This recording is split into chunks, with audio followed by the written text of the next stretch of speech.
Դուք պիտի պատրաստ լինեք, որ եթե դուք գնաք ՏՏ ոլորտ,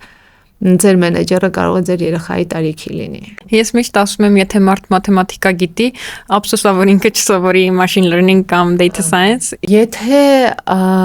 սիոն կին է եւ ինքը ինչ-որ բան է ասում, լրիվ ուրիշ ձև անկալվում, եթե տղամարդ է, լրիվ ուրիշ ձև, միանգամից հավատում են իր ասածներին։ Կան հմտություններ, որ բոլոր աշխատանքների համար են, էլի, բոլոր ոլորտների համար են։ Դժվար է դիմորդներին համոզել, որ չկա այդ 1 միլիոնը այլևս։ Չգիտեմ, որքանով է ստացվելու հետ բերել, որտեվ մարդ ինչ-որ մի ավելի լավ բանի երբ որ սովորում է, հետո նորից հետ գնալը շատ բարդ է։ Ինձ բռնում եմ նրա, որ ես այդ մի ժամը որ լողում եմ, ես ամբողջությամբ անջատվում եմ։ Տեսախցիկը միացրած։ Շոկողվեցի։ Այո։ Կարծրատիպ է, բայց տարիքով մեծ մարդիկ ավելի պատասխանատու են։ Հասարակության իրական ներուժը երևում է նրանում, թե որքան հնարավորություն է տալիս յուրաքանչյուր մարդու զարգանալու համար։ Հայկական բարեգործական ընդհանուր միությունը հենց այս հնարավորությունների մասին է։ Այսօր զրուցում ենք կին ծրագրավորողներ ծրագրին համակարգող Գայանե Աբգարյանի հետ։ Ողջույն Գայանե ջան։ Ողջույն Հայկոյ ջան։ Շատ շնորհակալ եմ հրավերն ընդունելու համար։ Ես էլ եմ շնորհակալ հրավիրելու համար։ Գայանե ջան, մինչև հիմնական ձեր ծրագրին անցնելը կցանկանամ մի քիչ խոսենք ընդհանուր հայկական բարեգործական ընդհանուր միության մասին, իր գործունեության մասին ու ինչպես նաև ձեր անցած ճանապարհի մասին։ Գիտեմ, որ դուք եք եղել հենց այս ծրագրի մասնակիցներ։ Իրականում ՀԲՄ-ն ստեղծվել է 1906 թվականին Կահիրեում Պողոս Նուբարի եւ մի շարք հայ ականավոր գործիչների կողմից հանձնառու է եղել ի սկզբանե նպաստել Հայաստանի հոգևոր թե մշակութային բարգավաճմանը հələ տեսեք ինչքան տարվա պատմություն ունի ՀԲՄ-ն եւ եթե Հայաստանում խոսենք մենք ունենք մոտ 67 ծրագիր։ Ես իրականում կներեք ընդհատեմ Իհարկե գիտեի հայկական բարեգործական ընդհանուր միության մասին, բայց մի քիչ ավելի մանրամասն այս տարի եմ հասցրել ուսումնասիրեմ ու նույնիսկ նեղվում եմ, որ այսքան ուշ եմ իմացել այդքան բազմաթիվ հնարավորությունների մասին, թե իրականում ինչքան լայն է շրջանակը ու ինչքան շահառուներ կան, որ իսկապես ինչ-որ լավ ձևով հայկական բարեգործական ընդհանուր միությունը ազդել է այդ մարդկանց ճակատագրերի, կարող եմ ասել, ճակատագրերի վրա։ Կարելի ասել ամենտեղ կա ՀԲՄ-ն, բայց այդքան շատ մի տեսակ քիչ է խոսվում։ Այո։ Նույնիսկ իմ ծանոթներից մեկը այս տարի միջազգային համալսարաններից մեկն էր ընդունվել սովորում էր, այսպես ոնց է ծանոթի կարգով ասացին, ես այդտեղ էլ ասի, այստեղ էլ է ՀԲՄ-ն։ Հա, իրականում իմ աղջիկն էլ ակրտացած ստացել այն դեպքում, որ ես այն ժամանակ ընդհանրապես չգիտեի ՀԲՄ-ի մասին, միջև իմ ծրագրին մասնակից դառնալը ես էլ չեմ իմացել ՀԲՄ-ի մասին, ճիշտն ասած, որովհետև այդ ոլորտում չեմ եղել, հա, դեղագործական ոլորտում եմ եղել, ինչ որ վաճառքի ոլորտում, բայց այս ոլորտում չեմ եղել եւ նենց ստացվեց, որ տարիներ առաջ, երբ վաճառքի ոլորտում էի աշխատում, հասկացա, որ այդքան էլ իմը չի վաճառքը եւ որոշեցի ինչ որ փոխել մասնագիտություն, ինչ որ նոր բան սովորել այդ տարիներին, դա մինչև պանդեմիան էր։ Շատ արդեն սկսվել էր այդ ՏՏ ոլորտի մասին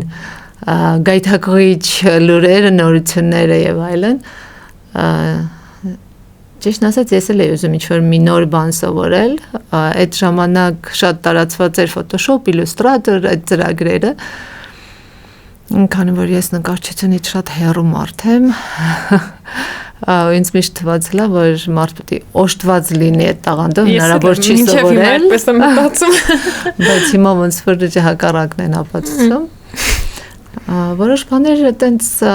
ընկերներիցս մեկի հետ քննարկեցի, որոշեցինք այդ ծրագրերը մի քիչ սովորել, դրանից հետո UI UX մի քիչ կոպիտ ասած բզբզացինք, բայց ճիշտն ասած ավելի շատ UI-ն էր հետաքրքիր, քան թե UX-ը։ Հետաքրքիր։ Մի խոսքով այդ սաղ մնաց սիրողական ինչ-որ ոչ պրոֆեսիոնալ մակարդակի վրա, հետո արդեն ասում եմ շատ էին դասընթացներ առաջարկողները եւ Կոդ Ակադեմիան արդեն շատ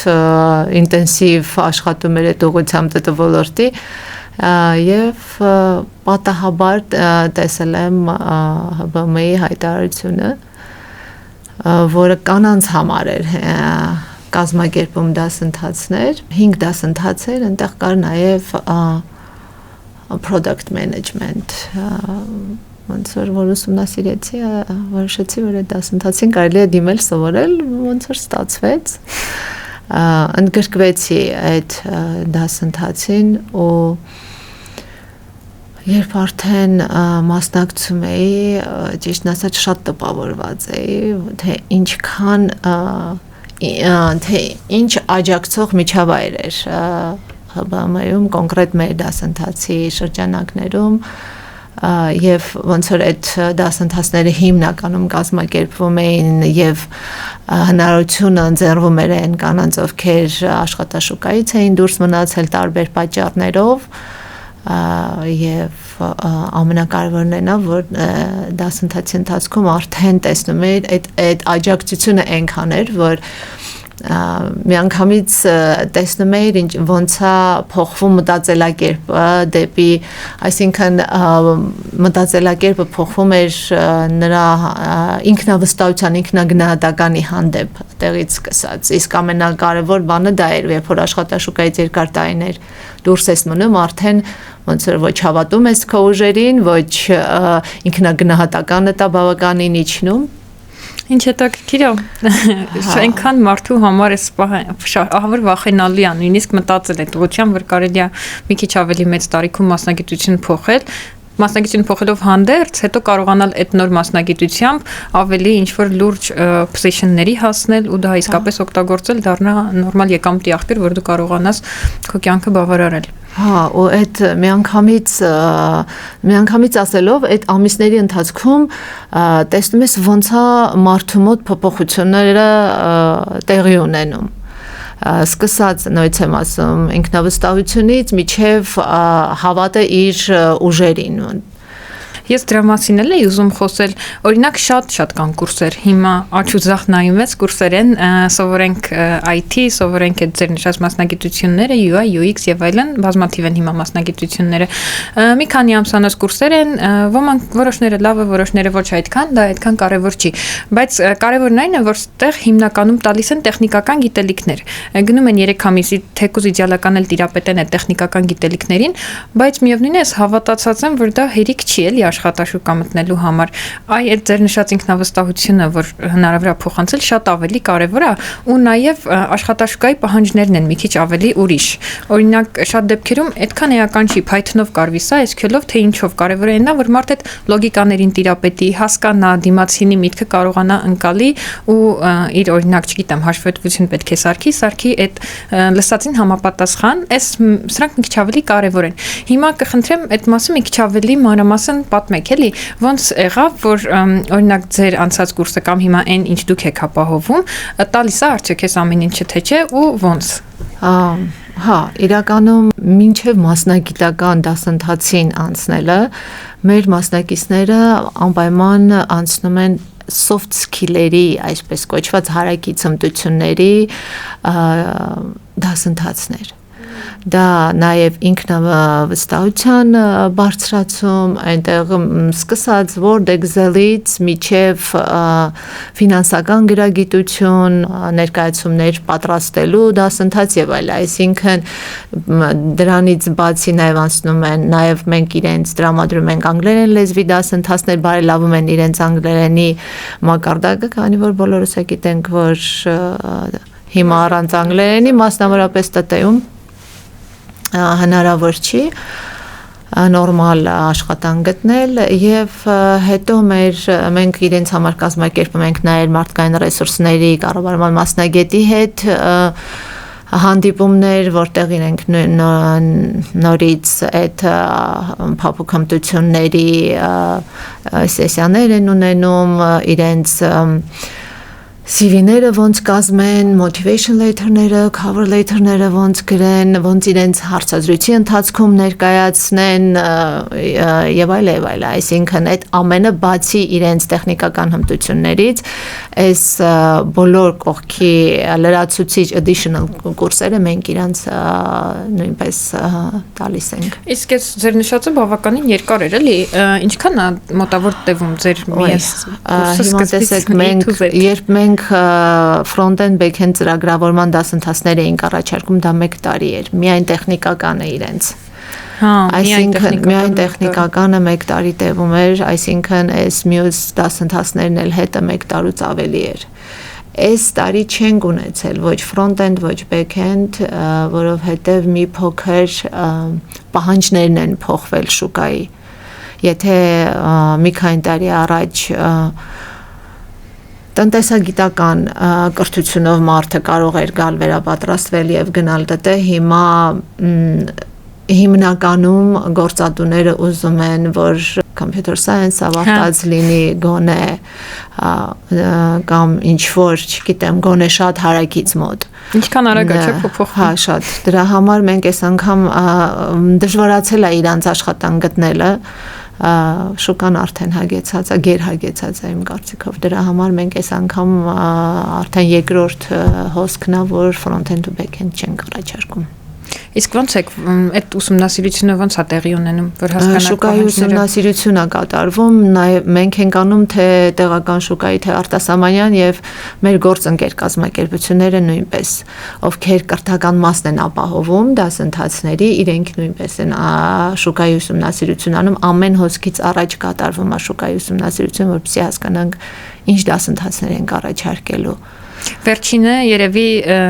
data science-ի հետ կապված դասընթացներ։ Science չեն կարել, data analytics են կարել, այդ արել ենք QA ենք շատ հաճախ անում, որովհետև ամենահեշտն են աշխատանքի անցնում թե տեղական շուկայում, թե remote աշխատանքներ են գտնում QA-ները, վերջի անգամ data analysis են կարել, QA են կարել, բայց automation QA են կարել, արդեն 3D մոդելավորում, բայց Matrix Code են կարել զարդերի մոդելավորում, որը էլի պահանջված է այս պահին, տեղական շուկայում շատ պահանջված է։ UI UX-ել էս անգամ արեցինք եւ digital marketing արեցինք, այո։ Digital marketing-ն է։ Digital marketing էլ արեցինք, այդ կուրսերը 6 ամսյա էին։ Ես նայեցի, չգիտեմ ինչքան հնության է, այս տվյալը 1000-ից ավել արդեն մասնակցել է ձեր ծրագրին։ 2020 թվից ունենք 2020 թվին է մեկնարկել ծրագիրը։ Առաջին հոսքի համար առաջարկվել է 3 դասընթաց, նրանից հետո արդեն ամեն հոսքի համար 5 դասընթաց, ամեն հոսքի համար մոտավորապես ունենում ենք ամենակիչը 500, ամենաշատը 1000-1100 դիմորդ, բայց ցավոք սրտի չենք կարող բոլորին ոնց որ ընդգրկել, նախ ռեսուրս չունենք այդքան, երկրորդը 3 փուլ պիտի անցնի դիմորդը, առաջինը դա դիմում հայտնա, որտեղ մոտիվացիան գոնե պետք է երևա, ինչի համար են գրում այո, այրենով գրում են ինչու են իրենք ուզում տեղափոխվել այդ ոլորտ, փոխել իրենց մասնագիտությունը եւ ինչու են ուզում հենց այդ մասնագիտությունը սովորել։ Իսկ հետաքրքիր է, հիմա օրինակ արհեստական բանականության դարում այդ motivation letter-ները հիմնականում երևի այդպես գեներացված ինչ որ իրար նման բաներ են, թե ոնց որ ամեն դիմում հայտից երևում է ինչքան մոտիվացիա ունի ինքը, արհեստական բանականությունը միջև անցած հոսքը դեռ այդքան շատ լավ չէր գրում, շատ լավ ասելով, ոնց որ այնքան նենց բառեր կար, որ մի անգամից հասկացվում էր, որ ամբողջությամբ արհեստական բանականությունն է գրել։ Դե հիմա դրանից խուսափել շատ չենք կարող իրականում, դրա համար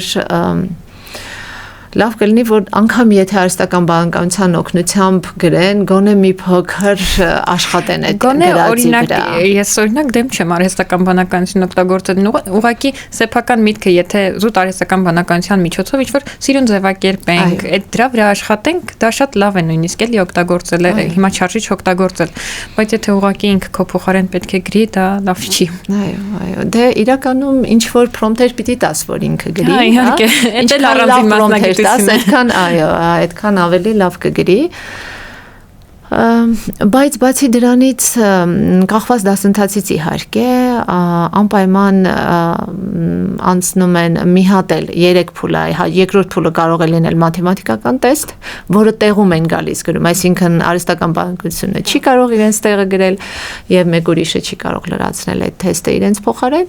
եւ երրորդը դա հարցազրույցն է, այսինքն այդ ընթացքում էլ ես հասկանում ինչքան մոտիվացիա ունի ինքը, ինչքանով է պատրաստ մասնակցել դասընթացներին։ Իսկ մոտավոր 1000 դիմորդ, եթե չեմ սխալվում, ասեցիք, այդքանից ինչքանն է ֆիլտրվում ու վերջնական կուրսը քանի։ Չէ, ամեն 590-ից 700-ից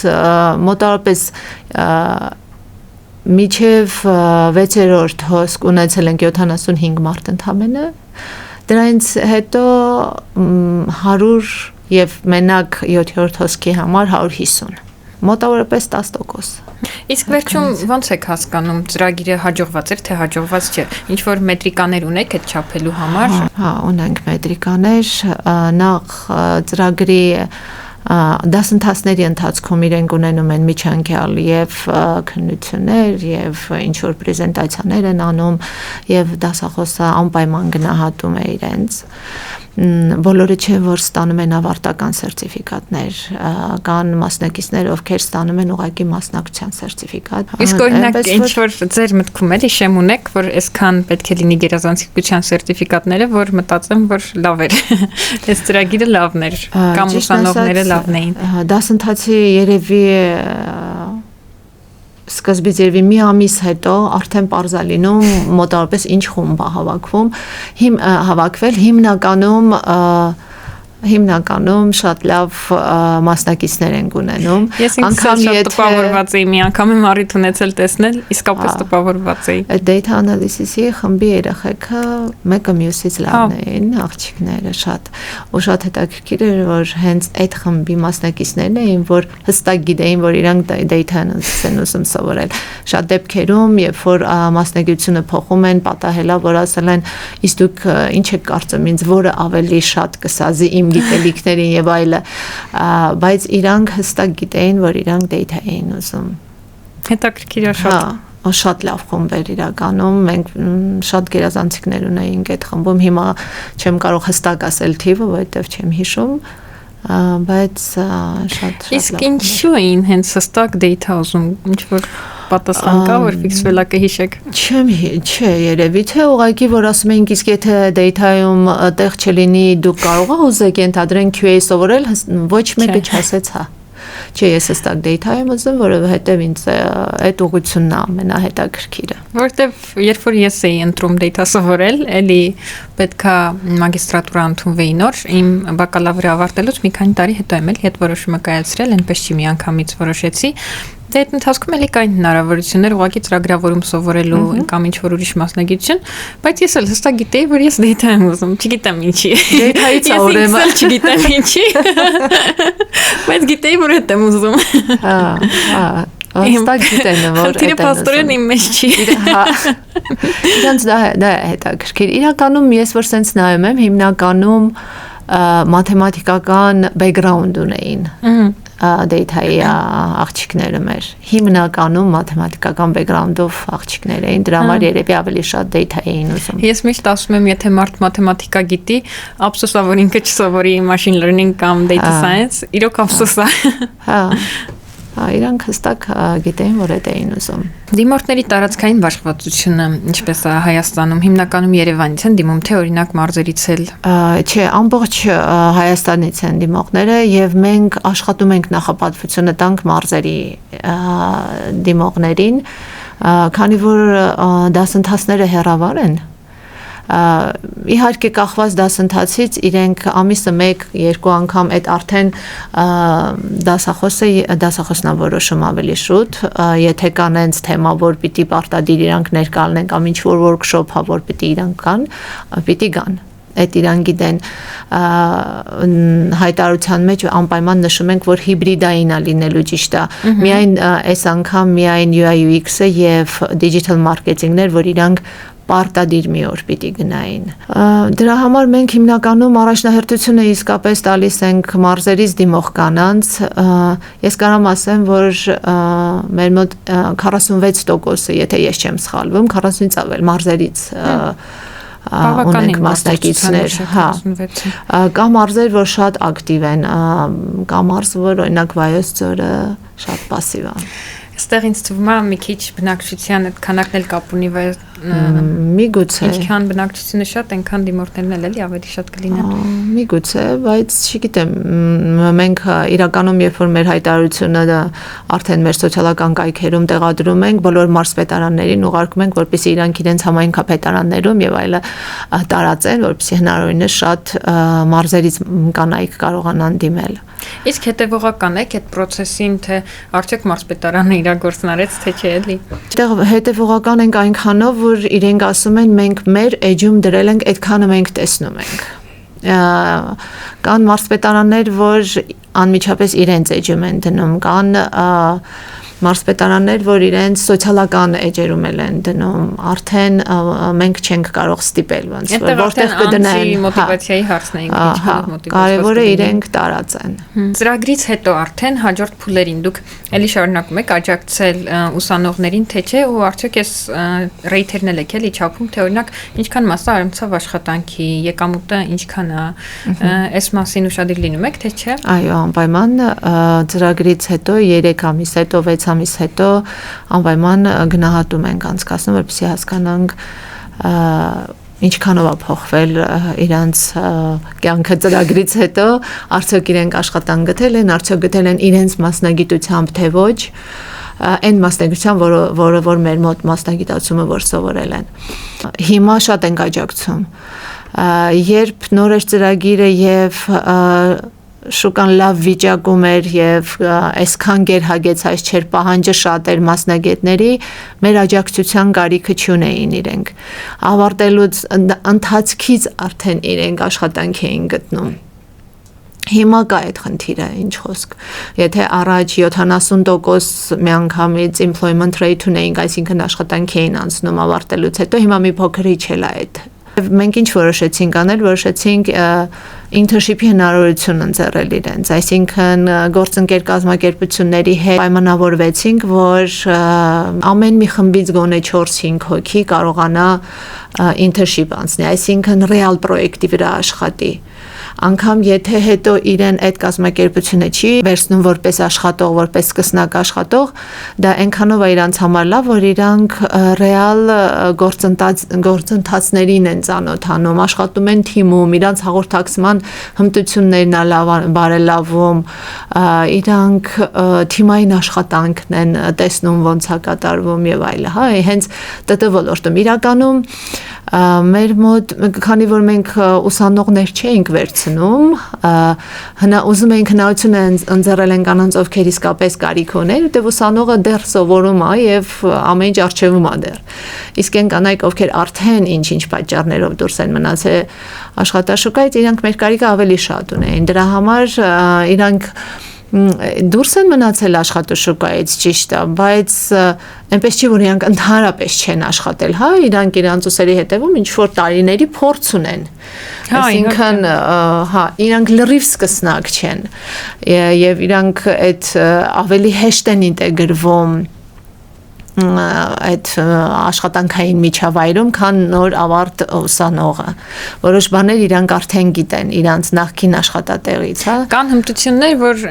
բոլոր աշխատանքների համար են, էլի, բոլոր ոլորտների համար են։ Այո, նույն այդ soft skill-երը իրանք արդեն ինչ որ չափով ունեն։ Իրանց մոտ ամենաշատ ուժումը այդ ինքնավստահությունը, ինքնագնահատականը, հա, երբ որ իրանք այդքան տարի չեն աշխատել, դա է խանգարում իրանց շատ։ Իսկ հետաքրքիր է գործատուների տեսանկյունից ինչ որ ուսումնասիրություն ունեք, նայել եք այս հարցին, ինչքանով են իրենք բաց ձեր ուսանողների համար, էլի այն մարդկանց համար, ովքեր նոր են փոխել իրենց գործունեության տեսակը, հա, նոր ոլորտ են մտել, Գործատուները ինչքանով են պատրաստ ընդունել։ Նայած գործատու։ Կա գործատու, որ ինքը պատրաստ չի։ Ինքը ավելի շուտ ուզում է հենց ուսանող, հենց երրորդ կուրսի ուսանող, որը դեռ չի ավարտել, որ բերի, ես մի քիչ կոպիտ եմ ասում, իր ուզածով ոնց որ մեծացնի, աճացնի, չգիտեմ ոնց ճիշտ է բառը ասել, հա, բայց ոչ բոլորն են այդպիսի եւ մենք էլ եմ ասում, մենք այս պահի դրությամբ նոր ենք evaluation-ը արել 5 տարվա կտրվածքով ենք արել 20 թվից սկսած եւ բավականին լավ արդյունքներ ունենք էլի այնտեղ մոտ 60%-ը դրական արդյունք է գրանցել ծրագիրը ավարտելուց հետո, այսինքն ես կարծում եմ, եթե մարզից կինը եկել է վերապատրաստվել է մեր մոտ, մարզերում բոլորս էլ գիտենք, որ ՏՏ ոլորտի կազմակերպությունները քիչ են, եթե ունեն շատ փոքր ինչ-որ մի բաժին այնտեղ ունեն, հա, ոնց որ back-end front-end էլ չեն ունենում, հիմնականում QA-ներ են։ Միայն Շիրակում էր Երևանից հետո մի քիչ ավելի բարձր, Շիրակ մի քիչ Վանաձոր, Գյումրի եւ Վանաձոր։ Հա։ Բայց մեկ կամ երկու կամպանիայի հաշվին է, էլի, այդ ակտիվությունն այնպես չի որ։ Հա։ Եվ եթե մեր մոտ վերապատրաստվել է ինչ-որ բան է սովորել, բայց գնացել է ոչ թե ՏՏ-ում աշխատանք գտել, այլ կարելի բանկային ոլորտ, վարկային ոլորտ, չգիտեմ, համայնքապետարանում, մարզպետարանում, դա նույնպես մեր համար հաջողության պատմություն է։ Իհարկե, որովհետև մինչև մասնակցելը ինքը անգամ չերել փորձում դիմել այդ աշխատանքին, որովհետև անդադ նորից գալիս եմ դրան, որ ինքնավստահություն չկար, որ դիմեր։ Հա։ Շատ ավելի կարևոր սկիլ է զարգացրել այդ մարդու մոտ, քան ուղղակի այդ տեխնիկական գիտելիքներն է կարող։ Իսկ դրանից հետո արդեն ինքը իր վրա աշխատելով կարծում եմ կկարողանա նաև առաջ գնալ այդ տեխնիկական հմտություններով, եթե աշխատանք լինի, արդեն փորձ ունի ինչ-որ միտեղ նորից աշխատելու, եւ ի վերջո մենք ունենք մասնակից, ով գնացել է ՏՏ շատ փայլուն, իր մոտ ամեն ինչ լավ ստացվում էր, բայց ինքը ասես չի, ես հասկացա, որ նախկին իմ մասնագիտությունը ավելի ճիշտ էր։ Ինչ որ sense շատ ակնառու հաջողության case կհիշեք։ Հա, ես մի բան էլ ուզում եի ասել, որ շատ-շատերը, քանի որ ՏՏ ոլորտի մասին էլ եմ ասում, այդ գայթակղիչ լուրերը շատ էին, միֆերը շատ էին, դրա համար մասսայական դիմում էին, որ գնային ՏՏ ոլորտ, որովհետև 2-3 ամիս դասընթացից հետո մտածում էին, որ կգնան եւ այո, եւ կստանան այդ 1 միլիոն աշխատավարձը, հա, իրականում իրանք մեղավոր չեն, նման դեպքեր եղել է եւ նես չի որ լրիվ էր միֆ, հա, եւ իրանք լսել են, իրանք մոտիկների, ընկերների, բարեկամների օրինակները ունեին, ովքեր գնացել էին ՏՏ 3 ամիս հետո իրանց դարձրել էին mid level, մի 2 ամիս հետո էլ արդեն senior։ Ինչ որ արհեստական փուչիկ էր ձևավորվել։ Հա, եւ այդ ոչ թե աշխատողներն էին մեղավոր, այլ գործատուներն էին այդպես արել։ Հիմա այդ ագրեսիվ հայրենգից հետո նույն ձև հիմա էլ արդեն կրճատում, հա, որովհետեւ այդքան աշխատող պետք չի իրանց։ Հա, եւ սկզբում դժվար էր դիմորդներին համոզել, որ չկա այդ 1 միլիոնը այլևս։ 3 ամիս հետո այդ 1 միլիոնը չկա եւ դուք պիտի պատրաստ լինեք, որ եթե դուք գնաք ՏՏ ոլորտ, ձեր մենեջերը կարող է ձեր երեխայի տարիքի լինի։ Հա, այդ էլ է դժվար մի քիչ իրանց համար, հա, հաղթահարել։ Հիմա արդեն ինձ թվում է ավելի շատ իրանք տեղեկացված են այս լեյոֆներն էլ արդեն այնքան շատ է, որ իրանք հասկացան, որ չէ, դի եւ աշխատավարձերը շատ կազմակերպություններ իջացրեցին, այլ սկսնակներին էլ այդքան աշխատավարձ չեն տալիս, որ տենց մասսայական բոլորը ուզեն գնալ ՏՏ, որպեսզի մի 4-5 անգամ ավել աշխատավարձ ստանան իրանց ստացածից։ Եվ մեկ էլ ճկուն գրաֆիկներ չէ, sense հա, որտեղից ուզեմ աշխատեմ, որտեղից երբ ուզեմ աշխատեմ։ Երբ ուզեմ աշխատեմ, հիմա արդեն որ նորից բոլորին վերադարձրեցին օֆիսներ, գոնե հիբրիդ։ Հա, ես միշտ մի աղջկա մասին եմ պատմում, որը հենց դատա էր սովորում նախկին, դուք չեք տեսել իրեն։ Մեր նախկին խմբից էր, ինքը չուներ տնտեսագիտական, մաթեմատիկական ավելի շուտ ասենք, հա, բեքգրաունդ, ինքը լեզվաբան էր։ Արդեն հետաքրքիր է։ Եվ երբ որ իրեն վերցնում էինք դասընթացի որպես մասնակից, մենք մտածում էինք, որ մեկ ամիս հետո ինքը երևի կգնա, բայց ինքը մեր կարիքը շատ ուներ, դրա համար չկարողացանք մերժել, հա, ոնց որ մոտիվացիան էր շատ իր, բայց շատ դժվարությամբ տրվեց իրան։ Մենք ամեն անգամ ասում ենք ճիշտ է մեր դասընթացները հեռավար են, բայց դուք պետք է միայն համակարգչով, միայն ձայնը միացրած, տեսախցիկը միացրած, մենք ձեզ բոլորին պիտի տեսնենք, լսենք եւ այլն։ Ինքը երկու փոքրիկ բալիկոներ եւ երբ որ տնից էր միանում, որ հարց ուներ, որ ինքը միացնում էր միկրոֆոնը, երեխաների ձայները բայց իր մոտիվացիան այնքան շատ էր, որ ինքը հիմա աշխատում է, հա։ Ինքը ես շատ էի ուզում, որ ինքը անցնի աշխատանքի, որովհետև դարձել էր մի տեսակ իմ մոտ, չգիտեմ, ոնց որ նպատակ, որ ինքը պետք է, այո։ Մենք ուղղակի խնդրեցինք այդ կազմակերպությանը իրեն կանչել հարցազրույցի, այդքանը։ Վստահ էինք, որ ինքը կանցնի այդ հարցազրույցը։ Իրոք տպավորիչ էր։ Հա, ինքը մարզից էր, Վանաձորից էր։ Հիմա տեղափոխվել են Երևան իհարկե, չգիտեմ ինչքանով ենք լավ արել, որ հա, մարզից, բայց կարծում եմ այնտեղ ոնց որ ամուսնու աշխատանքն էր Երևանում ստացվել, դրա համար իրանք տենց տեղափոխվել են։ Այդպիսի դեպքեր շատ ունենք, մենք մեր էջում էլ ունենք success story-ներ, որ նորից Լոռու մարզից էր մասնակիցը, ինքը տնօրենի օգնական էր աշխատում, ինքը ծրագրավորող աշխատում հիմա։ Հելի Երևանում։ Լրիվ շատ տարբեր։ Հա։ Այդտենց քեյսեր շատ ունենք իրականում։ Հա, այս ամեն մի առանձին պատմությունը, որ լսենք, ինքը իրականում բավականին մոտիվացնող պատմություններ են ու իսկապես հաստատ շատ մարդ ունի էլի դրա կարիքը։ Այո, ես այլևս չեմ պատկերացնում, ճիշտ ասած, երբ ես մասնակցում եի այս դասընթացին, այդ ամեն ինչը տեսնում եի, ես ասում եմ, ես հասկացա, որ այդ այն ոլորտն է, որտեղ ես ուզում եմ աշխատել։ Որովհետև մի տեսակ այս ամեն ինչը ոնց որ աշխատանքդ իրական իմաստ ունի, հա, meaning կա էլի աշխատանքի մեջ, որ այդ ամեն ինչը տեսնում ես, մի այլ կարգի ոգևորում է քեզ։ Ամեն մի առանձին հաղթանակը ոնց որ անձնական հաղթանակ չէ լինի։ Հա, շատ լավ եմ հասկանում իրականում։ Հիմա մի քիչ բարդացել է, բայց ել եմ ասում եթե կա նպատակ, իրանք էլ ձգտում են, անպայման ստացվում, մեկի մոտ մի քիչ շուտ, մեկի մոտ մի քիչ ուշ, բայց անպայման մի բան լինում է։ Հա, մի հաջողության հասնում են իրանք։ Հին խոսքա չէ, տաշած քարը գետնի չի մնա։ Այդպես է լինում է իրական կյանքում։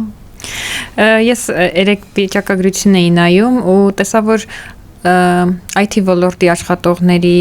մոտ 47-48%-ը Հայաստանում կանայք են ու սկզբից ինչ որ ուրախացա, ասում եմ, ես ինչ լավ է, նույնիսկ շատ ուրիշ երկրներից միջինից բավականին բարձր ցուցանիշ էր։ Հետո մի level ներքև որ ուսումնասիրեցի, տեսակ որ այդ լրիվ ուրիշ մասնագետներ են։ Այո,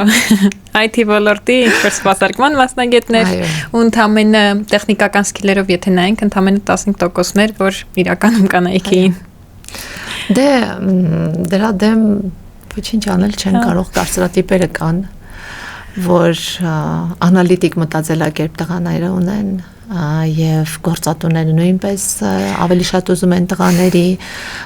lead position-ների, որովհետեւ տարբերությունը շատ էր։ Իհարկե, եւ միայն մտածելակերպը չի, եթե վերցնենք որ տրամաբանությունը, հա, տենց կարծրատիպ կա, որ տղամարդկանց մոտ ավելի լավ է զարգացած եւ այլն, ինչի չեն ուզում, որովհետև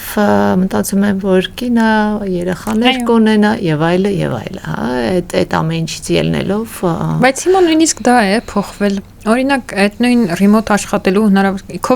COVID-ը վատ բան էր, բայց մի լավ բան գոնե բերեց, այդ էներ, որ այս ճկուն աշխատելու հնարավորությունը, որ օրինակ երբ որ հարմար չի, օքեյ, հիմա շատ գործատների համար ընդունելի է, որ այդ օրը հնարավոր է տանից աշխատել, հաջորդ օրը օֆիսից աշխատել, ու սա իսկապես նորմալ է, նորմալ պրակտիկա է։ Դա շատ հարմար բան է հիբրիդային իրականում աշխատանքը, բայց հիմա նորից գալիս ենք նրան, որ ոչ բոլոր գործատուներն են, հիմնականում էլ չեն ուզում, հիբրիդային էլ չեն ուզում են, որ 9-ից 6-ը աշխատավայրում լինի աշխատողը։ Չգիտեմ, որքանով է ստացվելու հետ բերել, որտեվ մարդ ինչ-որ մի ավելի լավ բանի երբ որ սովորում է, հետո նորից հետ գնալը շատ բարդ է։ Հետ կբերեն Հայկույցյան։ Ինչի հետ կբերեն, որովհետև շուկան վատ վիճակում է։ Եթե այլ ընտրանքներ էլ չգտնեն։ Այո։ Նույն աշխատավարձերը, եթե առաջ այս սկսնակ level-ի աշխատողին ենթադրենք տալիս էին 250,000 ՏՏ ոլորտում, հա, անգամ ինտերնին էին այդքան աշխատավարձ տալիս։ Հիմա դարձրել են 100-120 entry level տենց, եթե ինքը տեղական կազմակերպություն է։ Միգուցե եթե US-based է, ես չգիտեմ, ուրիշ մի քիչ աշխատավարձերնի, բայց ընդեղ էլ ասա ամեն ինչ փոխվում է, չէ՞ որ սա միայն Հայաստանում է, այս գլոբալ է փոփոխությունը։ Ու ինձ թվում է դրան էլ գնում է, որ հասցնելու են նրան, որ աշխատավարձերը կվերանայեն եւ կկրճատեն եւ արդեն այդ սենյորներին այդ աշխատավարձը չեն տա։ Եվ ինձ համար մի քիչ մեկ որ լսում եմ խոսում են, հա, ՏՏ ոլորտի մենեջմենթ ավելի շատ level-ի մարդիկ, որ կանչեցինք հարցազրույցի, այս ինչ կազմակերպությունից սենյոր էր, բայց համարյա բան չգիտեր։ Իսկ ինչի չգիտեր, որովհետև այդ մի կազմակերպությունը, նենց ոնց դուք 3 ամիս հետո իրան սենյոր ա տվել, ինքը մեղավոր չի, որ դուք իրան սենյոր եք տվել։ Դուք էլ ինչ-ինչ պատճառներից ելնելով եք այդ ամեն ինչը արել, չէ՞։ Իր շահերից էլի ելնելով, հիմա զարմանում են, որ սենյորը գալիս է եւ ինքը չունի են սենյոր չի իրականում։ Այո։ Հմտությունները չունի, ինչ սենյորին։ Ես դա շատ եմ հանդիպել հատկապես ընկերներն էի, որ տեղափոխվեցին Եվրոպա ապրելու, այստեղ սենյոր նույնիսկ ստաֆ էին իրենք ու հենց իրենք էին խոստովանում, որ երբ որ արդեն դրսում էին անցնում հարցազրույց, հասկանում էին, որ երբ որ իրանք այստեղ ստաֆ են, այնտեղ բավարարում են օրինակ միդի կամ մաքսիմում սենյորի պահանջներին։ Հա, արհեստական ինչ-որ բաներ էլի ստացվել։ Հա, ստարտափերը դրան նպաստեցին, ինվեստորները դրան նպաստեցին։ Հետո ես զարմանում եի, օրինակ շատ էի լսում դեպքեր, որ դե մի տարի կաշխատեմ, կդառնամ սենյոր, բայց ոնց կաշխատեմ էական չի։ Լավ կաշխատեմ, վատ կաշխատեմ։ Կարևոր չի, որովհետև ինքը օրինակ ունի այտենց։ Հենց նենց չի ասում։ Ինքը տեսել է դա, լսել է դրա մասին։ Դրա համար ինքն էլ է կարծում, եթե իր ընկերը կարողացել է, ուրեմն ինքն էլ է կարող, ինչ չէ որ։ Իսկ մի հատ ավելի այլ հարց տամ, ինչ են ձեր ծրագրերը ուղղված հենց կանանց օգնելուն։ Եթե տղամարդն է ուզում աշխատանքը փոխի,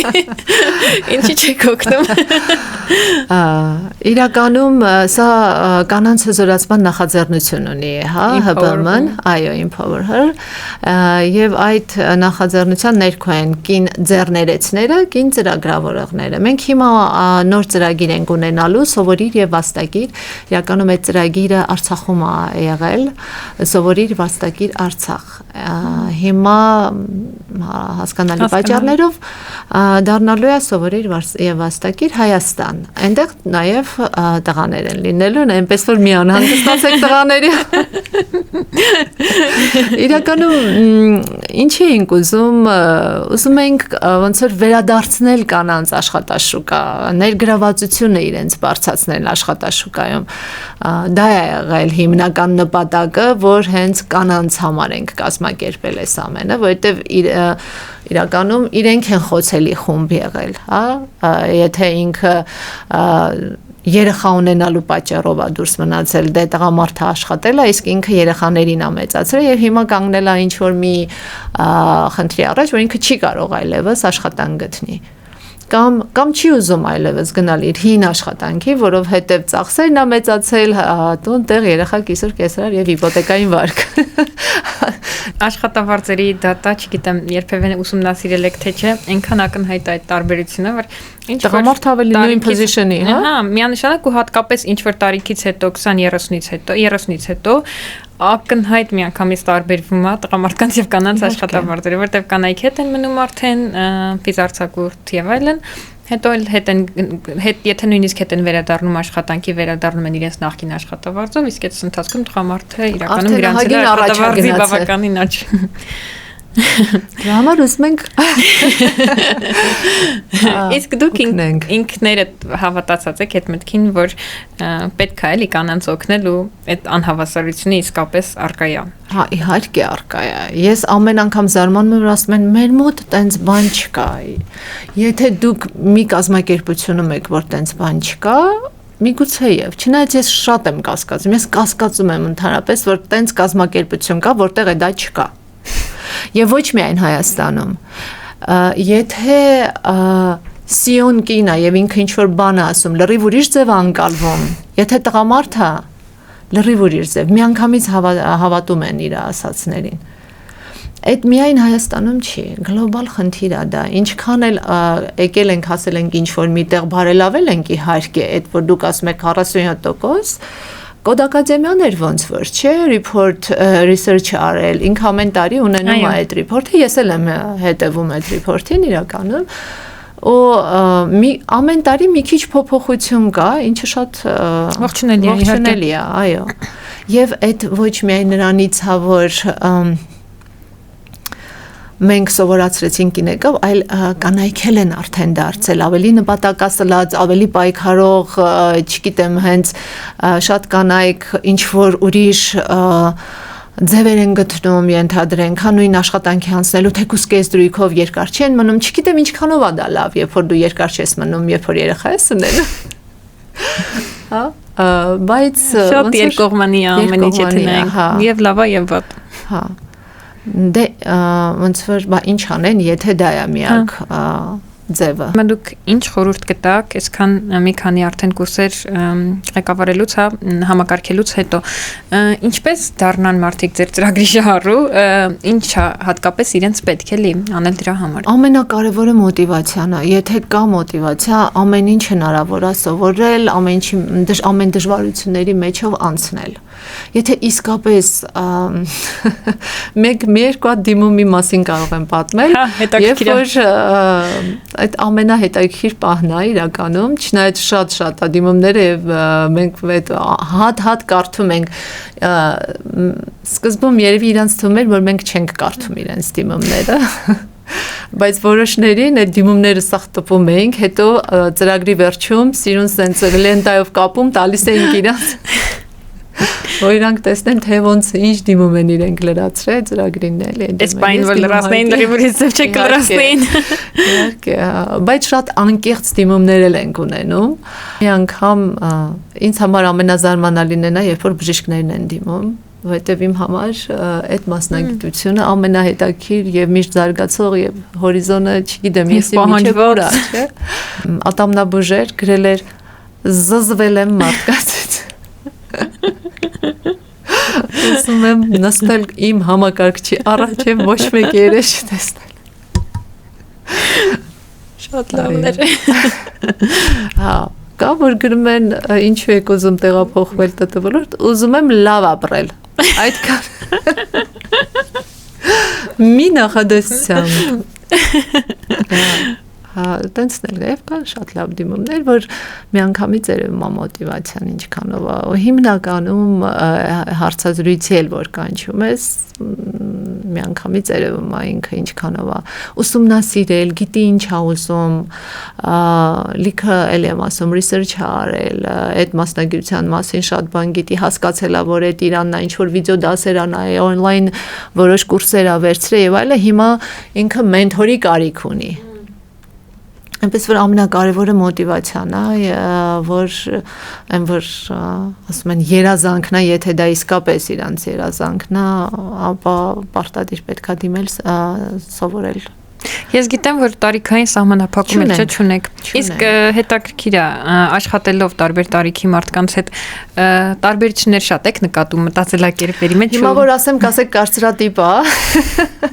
բայց տարիքով մեծ մարդիկ ավելի պատասխանատու են։ չգիտեմ, ավելի երիտասարդները մի քիչ թեթև են նայում ավելի, հա, միգուցե որովհետև իրանք երիտասարդ են եւ ամեն ինչ արժեվում այն մարդիկ, ովքեր արդեն մի քիչ տարիքով են, իրանք պատկերացնում են, որ իրենց համար ավելի դժվար է լինելու աշխատանքի անցնելու, ամեն ինչ անում են, որ հնարավորինս սովորեն քաղեն ինչքան հնարավոր է այդ դասընթացից, որպեսզի իրանց համար ավելի հեշտ լինի աշխատանք գտնելը։ Հիմա օրինակ, եթե համեմատենք մի քանի տարի առաջվա հետ էլի, ամենայն լուրջ բարիերը, որ իրենք հանդիպում են աշխատանքի անցնելուց, մրցակցությունն է հիմա շատ բարձր։ Հետո Հայգոյ ջան, ինձ թվում է տեսել եք բոլորը, դե պահանջներն են շատ փոխվել։ Ջունիոր մահաստիկի հայտարարությունը բացում ես, ասում ես, էս եթե այսքան բան գիտի, ինչ ջունիոր է, հա, ոնց է։ Հա։ Իրա, որովհետև շատ են պահանջները եւ ուզում են 2-ը, 3-ը, 4-ը մեկում։ Ես ամենաշատը դա է ինձ թվում է, մի փոքր լեզվի, դա այդ խնդիրը ունենք, եթե տարիքով մի քիչ մեծ է, անգլերեն լեզվի իմացությունն էլ է խանգարում, մենք շատ լավ աղջիկներ ունեինք, հարցազրույցի էին գնացել, տեխնիկական էլ շատ լավ անցել էին, բայց այնտեղից մեզ տեղեկացրեցին, որ խնդիրը միայն լեզուն է։ Իսկ ինքը միջազգային կազմակերպություն էր առանց անգլերենի չէր լինի արդեն, եթե առաջ developer-ը կարար անգլերեն մի քիչ վատ իմանար, հիմա այդ չեն էլ դիտարկում էլ, անգամ developer-ի դեպքում, որովհետև շատ կազմակերպություններ PM-ներին էլ են կրճատել, եթե տեսնում եք, միանգամից developer-ը կլիենտի հետ աշխատում է Եվ PM-ը եւ developer-ը են հարցը օպտիմալացրել են, այո։ Հետևաբար այդ անգլերենը, հա, իրականում խնդիր է, եւ ես մի HR-ի հետ էի խոսում, ասում էր, եթե առաջ մի աչք էինք փակում միջին անգլերենի վրա, հիմա չէ։ Close to native պիտի լինի, ասում, որ դիտարկենք միջազգային կազմակերպություններ էլի, հա։ Դե հա, առնվազն պետք է նորմալ հաղորդակցվի էլի։ Այո։ Իսկ լոկալներն էլ այդքան մեծ չեն, այդքան տեղ չունեն, ռեսուրս չունեն, որ վերցնեն աշխատանքի։ Ինչ վերաբերվում այն առաջի հարցին, որ ջունիորներից պահանջում են օրինակ շատ գիտելիքներ, իրականում համաձայն եմ, ես էլ որ հայտարարությունները տեսնում եմ, շատ են պահանջները, բայց մյուս կողմից էլ պետք չի վախենալ այդ դեպքերում դիմելու համար, որտեվ միգուցե գնաց հարցազրույցի բոլոր պահանջներին չբավարարես, մի քանիսին բավարարես, մի քանի բան նույնիսկ ավել ասես, բայց էլի հնարավոր է էլի դիտարկեն քո տեխնատությունը ու աչք փակեն այն մնացած չիմացածների վրա։ Այդ միշտ խորհուրդ ենք տալիս, միշտ ասում ենք, անգամ եթե այնտեղ կա մի բան, որը դուք չգիտեք, անպայման դիմեք։ Ամենավատ բանը որ կանեն, չեն կանչի ձեզ հարցազրույցի։ Բայց դուք գոնե իմանաք, որ դիմել եք։ Ու նույնիսկ եթե հարցազրույցին էլ մասնակցում են, չեն անցնում, Էդ էլ ամենակ լավ, որովհետև փորձ են ձեռք բերում, հաջորդ հարցազրույցին ավելի ինքնավստահ կլինեն, միշտ պետք է դիմել ինձ թվում է։ Այո, այդ միշտ խորհուրդ ենք տալիս, նաև HR-ով աշխատում է իրենց հետ, ինքն էլ է միշտ ասում, հա, եթե սենյոր են ուզում, բարձա չես դիմելու, բայց եթե այն entry level-ի մասնագետ են ուզում, դու տեսնում ես, որ հիմնականում բավարարում է քո գիտելիքները, դիմի Միգուցե եւ այո կանչեն եւ ինչ որ բաներ քո մեջ գտնեն, տեսնեն cultural միգուցե, հա, որ դու լրիվ fit ես իրանց կազմակերպությանը, քեզ այդ մի հմտությունը, որ դու չգիտես, արագ կսովորեցնեն իրենք։ Ու հակառակն էլ է հնարավոր, իդեալական տիրապետել բոլոր նշված պահանջներին բավարարել, բայց մշակույթը չհամապատասխանի ու չանցնել։ Այո։ Ինքն տարբեր ֆակտորներ են հաշվի առնում, որ երբեք պետք չի ենթադրություններ անել հետո ինչի անցա կամ ինչի չանցա, որտեվ կարող է իրականությունը լրիվ այլ լինի ու նույնիսկ հենց դիմորդի հետ կապ չունենա, էլի։ Այո, շատ նենց ֆրագմենտներ կարող է ուղղակի ելնեն, որ Դրա համար երբեք պետք չի անձնավորել, ասել չէ, ես լավը չէի, չանցա։ Այդ դրանից հա, պետք չի հիասթափվել։ Այդ միշտ ասում ենք, մեր դասախոսներից կար developer-եր ինքը աշխատում, ասում էր, ես մի տարի գործ եմ փնտրել, այն դեպքում, երբ որ ինքը հենց այդ background-ով էլ ավարտել է։ Դրա համար այդ ասում ենք, բայց մի քիչ մարդուցել է, մարդկա մի քիչ շուտ է հիասթափում, մարդկա պայքարող է իր տեսակով, մեկա չի հանձնվում, հետո իրենցից շատ բան կախված, որ նաև եթե մենք միշտ էլի ասում ենք, որ մենք ձեզ տալիս ենք ես մի քիչ կարող շատ եմ ասում 50%-ը, մյուս 50-ը դա ձեր աշխատասիրության ինչքանով եք դուք ձգտող, կգնաք կնայեք, կպրպտեք, ավել բան կսովորեք եւ այլն։ Ով այտենցա ինքը ավելի շուտ է հաջողում, ավելի շուտ ավելի հեշտ է գտնում աշխատանք, ով հույսը դնում է մենակ մեր վրա չի ստացվում տենց։ Բոլոր իրավիճակներում կյանքի այդպես։ Հիմա շատ արագ ամեն ինչ փոփոխվում։ Մենք այս 6 ամիսը այս ամեն ինչը սովորացրեցինք, այս 6 ամսվա ընթացքում լիքը բան փոխվեց։ Ինչը մենք մեր ծրագրում միգուցեև չկար։ Արդեն ինքներդ պիտի ոնց որ ուղղորդվում ենք մենք ավելի շատ։ Ցույցը ընդհանրապես պետք է ցույց տալ ինչեր կան։ Այո, եթե իրենք իրենց վրա չաշխատեն, իրենք չի ստացվի, հա։ Իսկ հիմա ինչ որ նոր ռեսերչ ունեք, ինչն է պահանջված։ Հայբի ջան, AI-ը։ Ունենք research, բայց ոչ միշտ է, որ պահանջված մասնագիտությունները առաջարկում ենք, հա։ Հիմա շատ պահանջված է, եթե մենք research-ին նայենք cyber security մասնագետ, բայց ոչ junior էլի։ Հիմա եթե մենք train անենք ու խնդիր ունենանք աշխատանքի անցնելու հետ, հիմա AI-ով որոշ բաներ կառաջարկենք, այդ արդեն ոնց որ հիմա արդեն եթե առաջ ավելի շատ reskilling էինք անում, հա, հիմա մի քիչ upskilling ենք անում, ոնց որ հա, որ ենթադրենք manual QA սովորե, հիմա իրան պետք է automation, հիմա իրան պետք է AI-ով ինչ որ բան, բաժանել ենք երկու մասի, հա, մի քանի դասընթաց կլինի reskilling, մի քանի upskilling, որ հասկանանք ոնց ենք առաջ գնում, այնքան ամեն ինչը շատ արագ է փոխվում, որ AI-ը ներառել ենք, բայց արդեն, հա, դասընթացներում Հիմա առանց դրա չի լինի։ Որպեսզի, հա,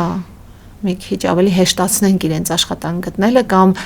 նորից եմ կրկնում, որ մենակ այն չի, որ ինքը ավարտեց, գնաց աշխատանք գտավ, թե ինքը ավարտեց, իր աշխատավայրում ինչ բարելավեց իր հմտությունները, promotion ստացավ, դա էլ է մեր համար էլի հաջողության պատմություն, հա, որովհետև եթե ինքը միջև հիմա AI-ով չէր աշխատում, հիմա դասընթացից հետո աշխատում է, ինքը այնտեղ promotion-ը ստացել, աշխատավարձի բարձրացում է ստացել, դա նույնպես employment rate-ի ոնց որ շրջանակում է։ Դες ես գործում ինչն է ամենաշատը մոտիվացնում։ Այդ որ իրանք այդ հաջողության պատմությունները շատ է մոտիվացնում, ոնց որ միանգամից քո աշխատանքի ազդեցությունը երևում է։ Նույն այդ survey-ները ամեն դասընթացից հետո անոնիմ ծրագրի գնահատում ենք անում, ամեն անգամ երբ որ այդ գնահատումը տեսնում ես, ասում ես ճիշտ ուղու վրա ես, ոնց որ հլվոր։ Դուք անձամբ շփվում եք ուսանողների հետ։ Հա, երբ որ դեմարտեմ հանդիպումներ ա լինում, դա ՀԲՄ-ի շենքում ենք կազմակերպում։ Այդ իրանց համար շատ կարևոր եւ իրանք շատ են սիրում այդ օֆլայն հանդիպումները, որովհետեւ իրանք շփվում են իրար հետ, շատ ընկերանում են, մեկը մյուսին հետո աշխատանքի է, եթե մեկը գտնում է իրանց մոտ ինչ որ վականսիա է բացվում, մեկը մյուսին refer անում եւ այլ, այտենց դեպքեր էլ ունենք, հա, շատ են ընկերանում իրանք, այդ շատ մեծ ձեռքբերում է կարծում եմ, որովհետեւ ծրագիրը չլներ, իրանք իրար չէին էլ ճանաչելու տարբեր մարզերից են ընկերանում իրար հետ։ Շատ բաներ են սովորում իրարից, այո։ Քան շատ բան եք տալիս մարդկանց։ Այդ տարբեր իվենթներ ենք կազմակերպում, հետո ՀԲՄ-ն շատ իվենթներ է կազմակերպում, գրքերի շնորհանդեսներ, համերգներ, այդ բոլորին իրանք եթե գրանցվում են, գալիս են մասնակցում են անվճար։ Իսկ այդ ոլորտի հետ շատ իվենթներ ենք անում ես վերջում Արդի ակադեմիայի հետ AI for everyone AI-ի հետ կապված իվենթ արեցինք մոտ 90 մասնակից կար, ոչ միայն մեր շահառուները, հիմնականում մեր շահառուներն էին, բայց public event էր, ով ուզում էր նա էլ կարող էր մասնակցել։ Իսկ մենք ոնց իմանանք այդ իվենթների մասին։ Իրականում մեր սոցիալական կայքերին պետք է հետևել, հայտարարությունները բոլոր սոցիալական կայքերում տեղադրվում են։ Ես անպայման լինքը կթողնեմ ոդկասթի ներքևում, մարդիկ կարողանան տեսնել, ես հետևում եմ անձամբ։ Այո, մենք վերջերս beautified project-ներ մեր մոտ համերգ ունեինք, կարծում եմ մեր նման կազմակերպությունները քիչ են Հայաստանում, որ սենց ուղղված են հենց երկրի բարօրությանը, այսպես ասած, շատ տարբեր ուղղություններով եւ հումանիտար ծրագրեր ունենք, ասենք, եւ կրթական հիմա շատ մենք նաեւ մեր ծրագիրը կրթության նախարարության հետ էլ համագործակցեց անցած տարի 120 ուսուցիչ ենք վերապատրաստել թվային գրագիտություն եւ համակարգչային գիտություն առարկան իրականում պլանավորում էինք որպես պիլոտ 50 ուսուցիչ վերապատրաստել 50-ից 60, բայց 536 դիմում ենք ստացել։ Ֆիլտրելը բավականին դժվար էր, իրականում մի 140 ուսուցիչ սպասման ցուցակում ա, որ պիտի վերապատրաստվի ռեսուրս, այդքան ռեսուրս չունեինք, որ մի անգամից բոլորին վերապատրաստեինք եւ նոր ենք ծրագրի գնահատումը արել 120-ից, եթե չեմ սխալվում, 70-ն ա լրացրել, դե դեդլայն ենք դնում, հետո փակում ենք, այդ 70-ից 33-ը կամավոր ատեստավորում ա անցել դասընթացից հետո։ Էլի ինքնավստահության կոմպոնենտը կա այստեղ։ Այո, ինքնավստահության կոմպոնենտը հարցերի մեջ կար, ինչն է ամենաշատը ձեզ ոնց որ ծրագրից հետո օգնել, այդ ինքնավստահությունը ամենամեծ ռեյթը ուներ ու 30-ից մինչև 100% աշխատավարձի բարձրացում են ունեցել իրանք այդ կամավոր ատեստավորումից հետո կախված թե քանի տոկոսով է հաղթահարել ատեստավորումը։ Իսկ էլի մեծ մասը կանայք էին։ Միայն կանանց համարին։ Իրականում դպրոցներում Հայկույ ջան գրեթե տղամարդ ուսուցիչ չի մնացել, մենք որ տեստավորում էինք անում, գնացել էինք մարզեր։ Արմավիրի մարզ, Կոտայքի մարզ։ Երևանը դե եկան մեր մոտ գրեցին տեստը, իսկ Սյունիքը հեռավար լրացրեցին, որպեսզի չբերենք հասցնենք ստեղ եւ մենք այդքան հեռու չգնանք։ Արմավիրը եւ Կոտայքը ես որտեղ գնացինք հարցրեցի 1-2 ուսուցիչ մնացել տղամարդ դպրոցում, այն էլ ֆիզկուլտուրա 1000-ից 1, մաթեմատիկա 1000-ից 1։ Աշխատավարձերը ցածր է, տղամարդիկ առավել եւս չեն մնում։ Ես բայց նոր մտքով մտածեցի, որ նույնիսկ իմ ոդկասթում ունեմ այս անհավասարությունը։ Դուք իմ առաջին հյուրն եք։ Մի քիչ անձնական աճից խոսենք։ Ձեր կարիերան հիմնականում պատմեցիք փոխվել է էլի այս կին ծրագրավորողներ մասնակցելուց հետո ու դրանից հետո արդեն սկսել եք այս ծրագրի նախագծի վրա աշխատել։ Իսկ հետագայում ինչ պլաններ ունեք։ Կուզեք էլի այսպես շարունակեք, թե էլի կարող է ինչ-որ մի պահի որոշեք փոխել։ Ես էլի ասացի, եթե ես որոշեմ փոխել, ապա նմանատիպ կազմակերպություն պետք է լինի, բայց մոտ ապագայում փոխելու պլաններ չունեմ։ Քանի դեռ այս ծրագրի կարիքը կա ամենայն դեպս, իսկապես շատ ոգևորվում եմ ու շատ սիրում եմ այս աշխատանքը։ Ես ընդունվել եմ որպես ծրագրի օգնական, հետո նոր դարձել եք համակարգ։ Շատ հետաքրքիր է։ Շաբաթ կիրակիները ո՞նց եք անցկացնում, որ ո՞նց եք պատկերացնում արդյունավետ շաբաթ կիրակին։ Իրականում երբ որ դասընթացները սկսվում է, մենք շաբաթօրերն էլ ենք աշխատում։ Մնում է միայն, չէ, այդ շաբաթօրվա փոխարեն իհարկե ունենում ենք մեկ այլ ազատօր, բայց ես փորձում եմ մի քիչ սպորտով զբաղվել։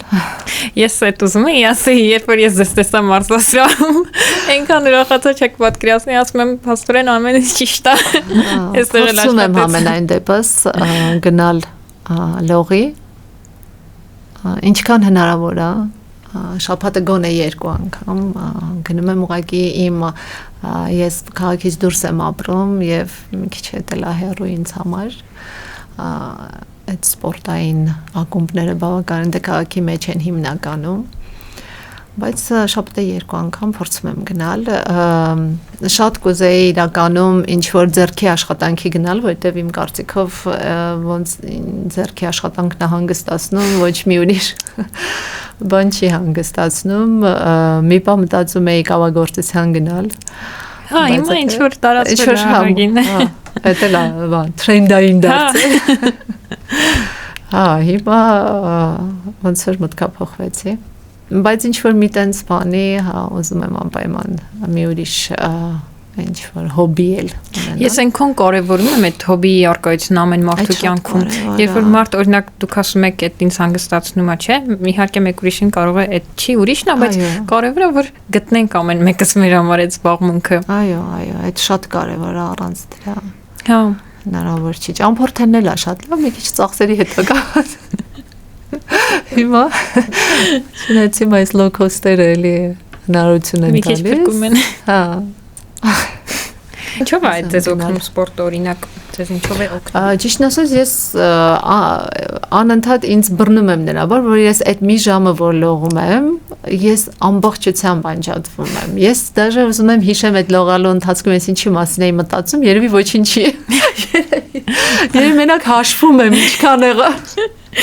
Այդ բանն է պետք է ասնել։ Բայց ես դա մտածում եմ։ Այդ շատ է օգնում։ Այս այդպես էի մինչև լողալ սովորելը։ Հա, որտեվ ինձ դժվար էր սկզբից տրվում, ես այդ ընթացքում իրոք ոչ մի բանի մասին չէի մտածում, զուտ մտածում էի, որ ստացվի ինձ մոտ լողալ։ Հենց արդեն ստացվեց, ես սկսեցի այդ process-ից ալիք ստանալ, հասկացա, որ արդեն ամեն ինչի մասին մտածում եմ։ Չէ, մի տեսակ որ ուզում ես այդ 1000-ը լողալ։ Դրա համար ասում ես չշեղվեմ, հաշվեմ։ Գայնե ջան, շնորհակալ եմ շատ բովանդակալից զրույցի համար։ Հույս ունեմ մոտիվացիա կկարողանանք առաջացնել կամ նույնիսկ այն մարդիկ, ովքեր մտքին ունեցել են, բայց ինչ-ինչ պատճառներով վախեցել են փոխելուց, մտածել են, որ արդեն ուշ է կամ չգիտեմ ինչ որ այլ էսպիսի հարցեր, ձեր օրինակով ու ձեր նշած մի քանի օրինակներով կհասկանան, որ երբեք ուշ չի։ Այո, երբեք ուշ չի։